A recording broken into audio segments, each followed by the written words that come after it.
नमस्कार दोस्तों, आपका अपने चैनल मनोज गुप्ता अकेडमी में आपका स्वागत है। दोस्तों आज हम लोग कक्षा 9वीं के गणित भाग 2 में प्रश्न संग्रह 8.1 का बेसिक पार्ट करने वाले हैं। दोस्तों अभी तक आप लोगों ने इस चैनल को सब्सक्राइब नहीं किया तो प्लीज सब्सक्राइब और चैनल लाइक कीजिए और अपने फ्रेंड्स के साथ शेयर कीजिए। दोस्तों बाकी विषय के भी प्रश्नोत्तर के वीडियो बना करके अपलोड किया गया है, उसका लिंक आपको डिस्क्रिप्शन बॉक्स में दिया गया, आप लोग वहां पर जाकर के देख सकते हैं। तो आइए अब हम लोग चालू करते हैं प्रश्न संग्रह 8.1 का बेसिक पार्ट। ये है पाठ 8 त्रिकोणमिति। इसमें हम लोग क्या क्या सीखने वाले हैं। सबसे पहले सीखेंगे त्रिकोणमिति का परिचय, दूसरा सीखेंगे त्रिकोणमिति अनुपात, तीसरा सीखेंगे त्रिकोणमिति अनुपातों में संबंध और चौथा सीखेंगे विशेष कोणों के त्रिकोणमिति अनुपात। ये चार चीज हम लोग यहाँ पे सीखने वाले हैं। तो सबसे पहले यहाँ पे क्या दिया गया, त्रिकोणमिति का परिचय।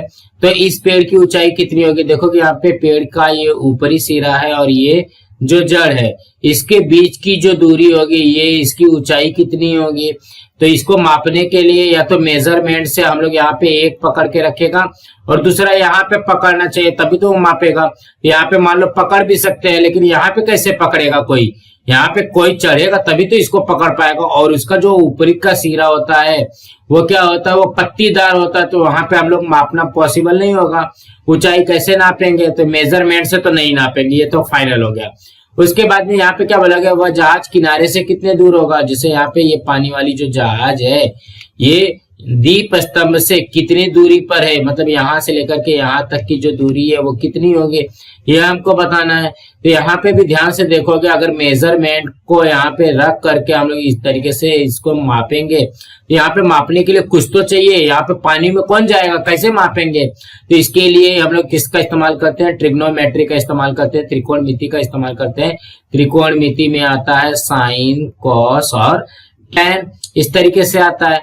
तो वही चीज यहाँ पे भी दिया गया, हम भूखंड की दूरी रस्सी से चल करके माप सकते हैं।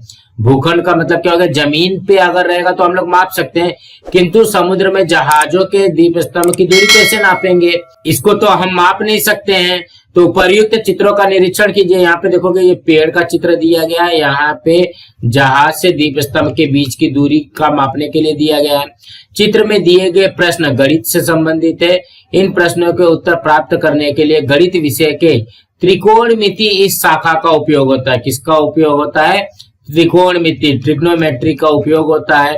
त्रिकोणमिति का उपयोग अभियांत्रिकी में मतलब इंजीनियरिंग के लिए, खगोल शास्त्र मतलब एस्ट्रोलॉजी के लिए, मतलब कौन सा ग्रह नक्षत्र कहाँ पे है उसके लिए, नौका शास्त्र है मतलब यहाँ पे पानी वाले जहाज आदि के शाखाओं में किया जाता है। त्रिकोणमिति यह शब्द 3 ग्रीक शब्दों से बना हुआ है। ट्री का अर्थ 3 है और गोना अर्थात भुजा और मेट्रॉन का मतलब मापना। तो कहने का क्या मतलब है, 3 भुजाओं को मापना। जैसे यहाँ पे पहली भुजा हो गई, दूसरी भुजा हो गई और तीसरी भुजा हो गई, इसको मापने को ही हम लोग क्या कहेंगे, ट्रिग्नोमेट्री कहेंगे या त्रिकोणमिति कहते हैं। तो यहाँ पे ध्यान से देखेंगे क्या बोला गया, थोड़ा याद करें। यहाँ पे देखोगे ये वाला जो त्रिभुज ABC बनाया है, यहाँ पे ये कितने अंश का दिया गया है, 90 अंश का दिया गया है ना। जब ये 90 अंश का दिया रहेगा तो क्या लगता है, पाइथागोरस प्रमेय लगता है, ये आप लोगों को पता है। तो यहाँ पे दिया गया है, हमने त्रिभुज का अध्ययन किया है, समकोण त्रिभुज, पाइथागोरस का प्रमेय और समरूप त्रिभुज के गुणधर्म के आधार पर त्रिकोणमिति विषय का आरंभ होता है।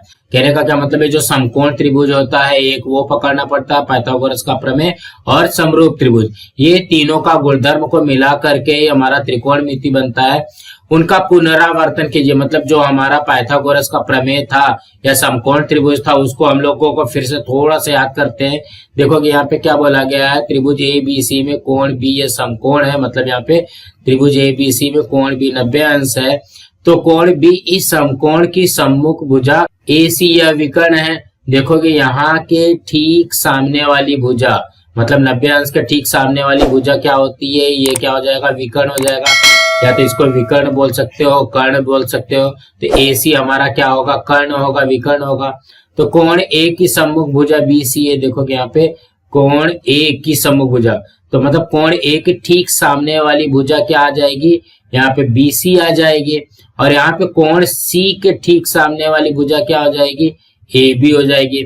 यहाँ पे देखोगे कोण C का सम्मुख भुजा AB, कोण A का सम्मुख भुजा BC और कोण B का सम्मुख भुजा विकर्ण हो जाता है। इस त्रिभुज के संदर्भ में पाइथागोरस के प्रमेय के कथन से आ जाएगा, ए बी का वर्ग धन बी सी का वर्ग बराबर ए सी का वर्ग। ये तो आप लोगों को पता है। क्या था, पहली भुजा का वर्ग धन दूसरी भुजा का वर्ग बराबर कर्ण का वर्ग, इस तरीके से था।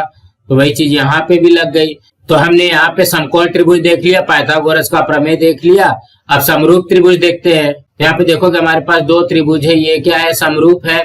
जब अगर कोई भी त्रिभुज समरूप होता है, यदि त्रिभुज ए बी सी समरूप है त्रिभुज पी क्यू आर की, तो इनकी समगत भुजाएं भी समानुपात में होती है।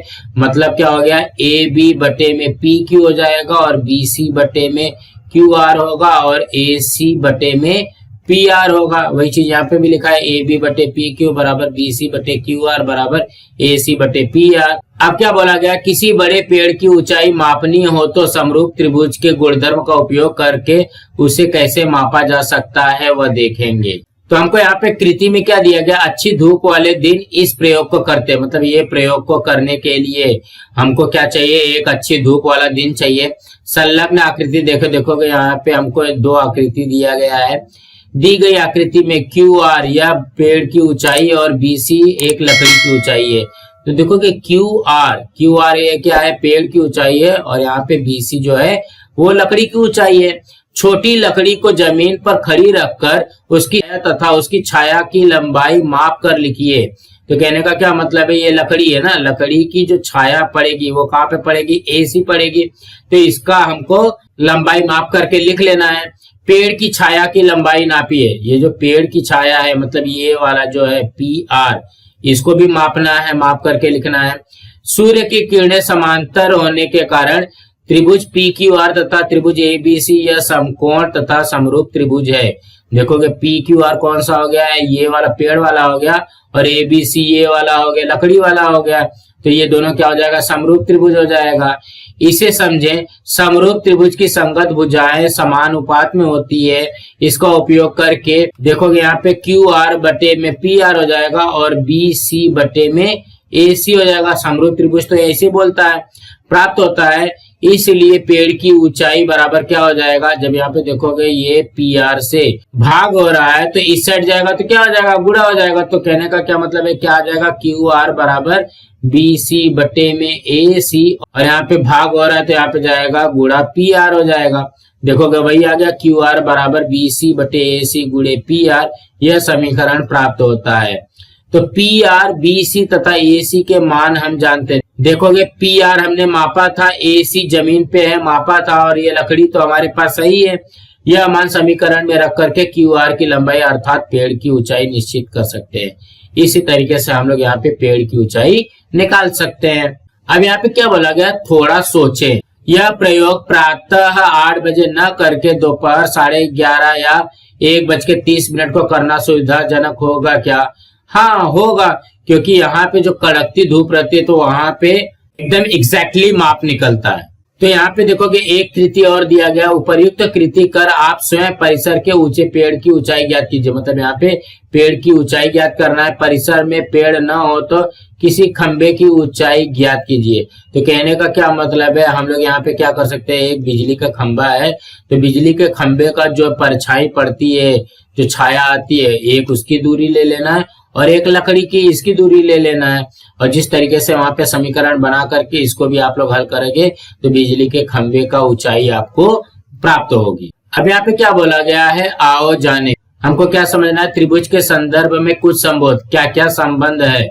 तो यहाँ पे ध्यान से देखोगे, समकोण त्रिभुज ए बी सी में कोण बी 90 अंश का है तो कोण ए और कोण सी न्यून कोण हो जाएगा, ये तो हम लोगों को पता है। तो यहाँ पे ध्यान से देखते हैं, देखो कि कोण बी के ठीक सामने वाली जो भुजा होती है वो कर्ण होती है और यहाँ पे कोण ए का देखते हैं पहले। ठीक है, कोण ए के ठीक सामने वाली भुजा क्या होती है, सम्मुख भुजा होती है। तो कहने का क्या मतलब है, कोण ए की सम्मुख भुजा क्या हो गई, बी सी हो गई और कोण ए की जो संलग्न भुजा है वो क्या हो जाएगी, ए बी हो जाएगी।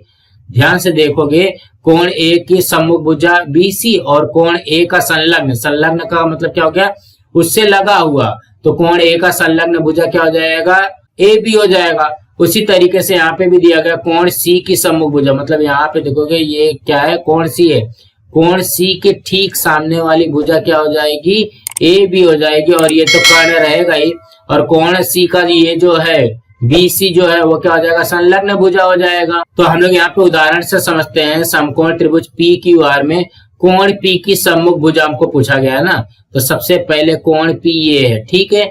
कोण P के ठीक सामने वाली भुजा मतलब सम्मुख भुजा क्या हो जाएगा, QR हो जाएगा। ये क्या हो गया, QR। उसके बाद में कोण P की संलग्न भुजा, कोण P की संलग्न भुजा देखोगे ये तो सम्मुख भुजा QR आ गई, ठीक है। ये वाली भुजा क्या हो जाएगी, ये वाली भुजा हमारी कर्ण हो जाएगी। तो यहाँ पे एक ही भुजा बचती है, यहाँ पे PQ, तो कोण P की संलग्न भुजा क्या हो जाएगी, PQ। इससे भी आप लोग पता कर सकते हो। और कोण P की संलग्न भुजा मतलब कोण P से लगी हुई भुजा, यहाँ पे PQ है और यहाँ पे कर्ण है, तो कर्ण तो हमको लिखना ही नहीं रहता, तो यहाँ पे संलग्न भुजा क्या आ जाएगी, PQ आ जाएगी। अब उसी तरीके से हमको कोण R की सम्मुख भुजा निकालना है, तो यहाँ पे ध्यान से देखोगे ये कोण R है, तो कोण R के ठीक सामने वाली भुजा कौन सी हो जाएगी, PQ हो जाएगी। यहाँ पे हो जाएगा PQ, और कोण R की संलग्न भुजा क्या हो जाएगी, देखोगे कोण R से लगी हुई भुजा मतलब यहाँ पे QR हो जाएगा, तो ये हो जाएगा QR। और ये तो PR, तो कर्ण अपने आप पे उधरी का उधरी रहेगा। तो इसी तरीके से हमको निकाल लेना है कि सम्मुख भुजा क्या होती है, उसके ठीक सामने वाली भुजा होती है, संलग्न भुजा उससे जुड़ी हुई होती है, संलग्न होती है, लगी हुई होती है। तो अब हम लोग यहाँ पे क्या समझते हैं, त्रिकोणमिति अनुपात क्या होता है। संलग्न आकृति 8.8 में कुछ समकोण त्रिभुज दिखाए गए हैं जिनका कोण भी सामान्य कोण है, इसलिए सभी समकोण त्रिभुज समरूप है। तो यहाँ पे ध्यान से देखोगे कोण B क्या है, इसका सामान्य कोण है। तो यहाँ पे कौन कौन सा त्रिभुज दिया गया है, त्रिभुज PQB और त्रिभुज ACB। ध्यान से देखना, PQB एक ये वाला त्रिभुज और ACB एक ये वाला त्रिभुज, ये हमको यहाँ पे क्या बोला गया, समरूप बताया गया है। जब ये समरूप रहेगा तो क्या हो जाएगा, PB अनुपाते AB हो जाएगा और PQ अनुपाते AC हो जाएगा और BQ अनुपाते BC हो जाएगा। तो वही चीज यहाँ पे भी आ गया, देखोगे इसलिए PB बटे में AB बराबर PQ बटे में AC बराबर BQ बटे में BC, इस तरीके से आ जाएगा। तो हम लोग यहाँ पे लिख सकते हैं कि PQ बटे में AC बराबर PB बटे में AB। सिर्फ हम लोग यहाँ पे ये दोनों पहले लिख लेते हैं, तो इसलिए क्या हो जाएगा, PQ बटे में PB ये इधर से लिख लिया और AC बटे में AB ये एकांतरानुपात से आ जाएगा। और अब हम लोग ये वाला पकड़ लेते हैं, BQ बटे में BC और यहाँ पे PB बटे में AB। अब इसको अगर हम लोग यहाँ पे बराबर लिखते हैं तो हम लोग लिख सकते हैं कि QB बटे में PB और यहाँ पे BC बटे में AB, ये भी एकांतरानुपात से आ जाएगा। तो अगर हम लोग इसको अलग अलग त्रिभुज बना देते हैं इस तरीके से, ये क्या हो जाएगा, PQB और यहाँ पे ये वाला जो बड़ा वाला त्रिभुज बनेगा ये हो जाएगा हमारा BAC, इस तरीके से बन जाएगा। तो ही हम लोग इसको समझ पाएंगे। देखोगे ये हो गया PQB और यहाँ पे ACB, इसको हम लोग अलग अलग कर देते हैं। वही चीज यहाँ पे दिया गया है, निम्नलिखित आकृति 8.9 और 8.10। ये देखोगे 8.9 और 8.10, ये आकृति 8.8 से अलग की है, त्रिभुज की है, मतलब यहाँ पे अलग कर दिया गया है। तो ध्यान से देखोगे ये भी 90 अंश का है और ये भी 90 अंश का है, तो ये क्या हो जाएगा, ये वाला कर्ण हो जाएगा PB और ये कर्ण हो जाएगा AB। तो यहाँ पे कोण B हम लोग को पकड़ना है ना पहले, तो कोण B के ठीक सामने वाली भुजा क्या है, PQ है, और उसको हम लोग क्या लिखेंगे, कोण B की सम्मुख भुजा। और यहाँ पे ये वाली जो भुजा बची वो क्या हो जाएगी, संलग्न भुजा हो जाएगी। सेम उसी तरीके से कोण B के यहाँ पे जो सम्मुख भुजा है वो AC हो जाएगी और संलग्न भुजा क्या हो जाएगी, BC हो जाएगी। अब इसी को लिखते हैं आकृति PQB में। देखोगे कोण B की सम्मुख भुजा बटे कर्ण, तो सम्मुख भुजा क्या है, PQ बटे में कर्ण क्या है, PB। देखोगे PQ बटे में PB आ गया। ठीक उसी तरीके से कोण B की यहाँ पे सम्मुख भुजा AC बटे में कर्ण, यहाँ पे क्या हो जाएगा, AC बटे में AB। देखो यहाँ पे AC बटे में AB लिख दिया। तो कहने का क्या मतलब है, PQ बटे में PB और AC बटे में AB, ये क्या है, ये अनुपात समान है ना। क्यों समान है, क्योंकि यहाँ पे देखोगे कोण भी इसमें भी था, कोण भी इसमें भी था, दोनों क्या है, सामान्य कोण है। जब सामान्य कोण रहेगा तो उसका अनुपात भी समान होगा। तो वही चीज यहाँ पे भी लिखा है, PQ बटे में PB तथा AC बटे में AB, यह अनुपात समान है, तो यहाँ पे पी क्यू बटे में पी बी बराबर ए सी बटे में ए बी, ये क्या है, कोण बी की सम्मुख भुजा बटे कर्ण है। इस अनुपात को कोण बी का साइन अनुपात कहते हैं, इसे संक्षेप में साइन बी ऐसा लिखते हैं।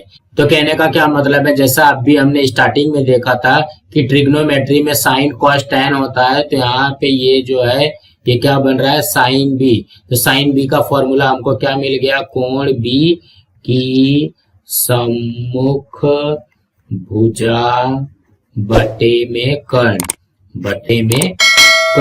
तो साइन बी का फॉर्मूला क्या निकलेगा, साइन को हम लोग इस तरीके से भी लिखते हैं, साइन बी का फॉर्मूला होता है कोण बी की सम्मुख भुजा बटे कर्ण। अब इसमें दूसरा वाला हल करके दिया गया, देखो कि सेम वही लिया है, यहाँ पे कोण बी है, कोण बी की ये सम्मुख भुजा हो गई, ये संलग्न भुजा हो गई और ये वाला कर्ण हो गया। उसी तरीके से ए बी सी में भी ये कोण बी की सम्मुख भुजा ए सी हो जाएगी, कर्ण ए बी हो जाएगा और संलग्न भुजा बी सी हो जाएगा। यहाँ पे ध्यान से देखो कि दूसरे में क्या दिया गया, त्रिभुज पी क्यू बी तथा त्रिभुज ए सी बी में बी क्यू बटे में पी बी। देखोगे यहाँ पे क्या लिया है, संलग्न भुजा बटे कर्ण लिया है, तो कोण बी की संलग्न भुजा बटे कर्ण क्या हो जाएगा, बी क्यू बटे में पी बी। देखोगे कोण बी का संलग्न भुजा क्या है, बी क्यू है और कर्ण पी बी है। और ठीक उसी तरीके से कोण बी की संलग्न भुजा क्या हो जाएगी, बी सी और कर्ण हो जाएगा ए बी। यहाँ पे देखोगे बी सी बटे में ए बी लिया है, तो कोण बी की संलग्न भुजा बटे कर्ण क्या हो जाएगा, बी क्यू बटे में पी बी बराबर बी सी बटे में ए बी। इस अनुपात को कोण बी का कोसाइन अनुपात कहते हैं, इस अनुपात को संक्षेप में कॉस बी ऐसा लिखा जाता है। तो हमको यहाँ पे एक फॉर्मूला और मिल गया, कॉस बी का फॉर्मूला हो जाएगा कोण बी की संलग्न भुजा बटे कर्ण, ये हमको कॉस का फॉर्मूला मिल गया। तो कहने का क्या मतलब है, साइन का फॉर्मूला होता है, कॉस का फॉर्मूला होता है, यहाँ पे हमको कॉस का फॉर्मूला मिल गया। अब यहाँ पे भी सेम वही चीज फिर से दिया गया है। देखोगे कोण बी की सम्मुख भुजा, तो कोण बी का सम्मुख भुजा क्या होता है, पी क्यू और संलग्न भुजा होता है बी क्यू। देखोगे पी क्यू बटे में बी क्यू आ गया। और ठीक उसी तरीके से इसका भी कोण बी की सम्मुख भुजा ए सी और संलग्न भुजा बी सी। यहाँ पे लिखेंगे पी क्यू बटे में बी क्यू बराबर ए सी बटे में बी सी। ये क्या हो जाएगा, कोण बी की सम्मुख भुजा बटे कोण बी की संलग्न भुजा।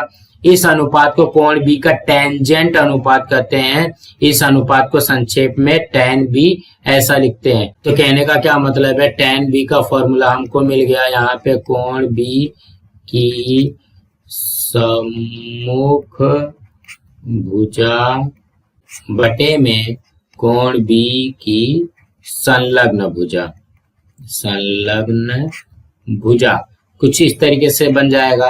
तो कहने का क्या मतलब है, आप लोगों को ये फॉर्मूला याद होना चाहिए कि साइन का फॉर्मूला क्या होता है, टैन का फॉर्मूला क्या होता है, कॉस का फॉर्मूला क्या होता है। अब यहाँ पे हमको उदाहरण से समझाया गया है। कई बार समकोण त्रिभुज के न्यून कोणों के माप थीटा, अल्फा, बीटा आदि ग्रीक अक्षरों से दर्शाया जाता है।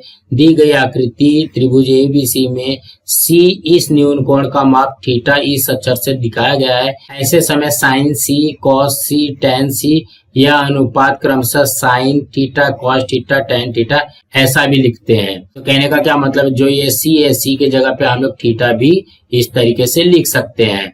देखोगे साइन सी को हम लोग क्या लिख दिए, साइन थीटा। अब यहाँ पे देखोगे जब साइन थीटा है, साइन का फॉर्मूला क्या होता है याद करो, सम्मुख भुजा बटे कर्ण। कर्ण तो ये हो गया ए सी, तो सम्मुख भुजा क्या हो जाएगा, सम्मुख भुजा हो जाएगा ए बी। देखोगे ए बी बटे में ए सी आ गया। अब कॉस सी निकालते हैं, कॉस सी को हम लोग कॉस थीटा भी लिख लिया, यहाँ पे थीटा दिया गया है। तो कॉस का फॉर्मूला क्या होता है, संलग्न बटे कर्ण। कर्ण है ए सी और संलग्न है बी सी। देखोगे बी सी बटे ए सी आ गया। उसके बाद में टैन सी को टैन थीटा लिख दिया। तो टैन का फॉर्मूला क्या होता है, सम्मुख बटे संलग्न। तो यहाँ पे देखोगे कोण सी का सम्मुख भुजा ए बी और कोण सी का संलग्न भुजा बी सी। तो क्या हो जाएगा, ए बी बटे में बी सी। देखोगे यही आ गया, ए बी बटे में बी सी। इसी तरीके से करना है। अब यहाँ पे दिया गया है, इसे ध्यान में रखें। क्या है, साइन अनुपात क्या होता है, कोण की सम्मुख भुजा बटे कर्ण। कॉस अनुपात क्या होता है, कोण की संलग्न भुजा बटे कर्ण। और tan अनुपात होता है कोण की सम्मुख भुजा बटे कोण की संलग्न भुजा। ये आप लोगों को याद होना चाहिए। तो दोस्तों इसी तरीके से समझना था। दोस्तों आज हमारा यहाँ पे प्रश्न संग्रह 8.1 का बेसिक पार्ट कंप्लीट हुआ। दोस्तों आप लोगों को ये वीडियो कैसा लगा आप लोग कमेंट बॉक्स में जरूर लिख करके बताइए, और इस वीडियो को ज्यादा से ज्यादा लाइक कीजिए, अपने फ्रेंड्स के साथ शेयर कीजिए ताकि उनको भी प्रश्न संग्रह 8.1 का बेसिक पार्ट मिल सके, और इस चैनल को सब्सक्राइब कीजिए। नमस्कार दोस्तों।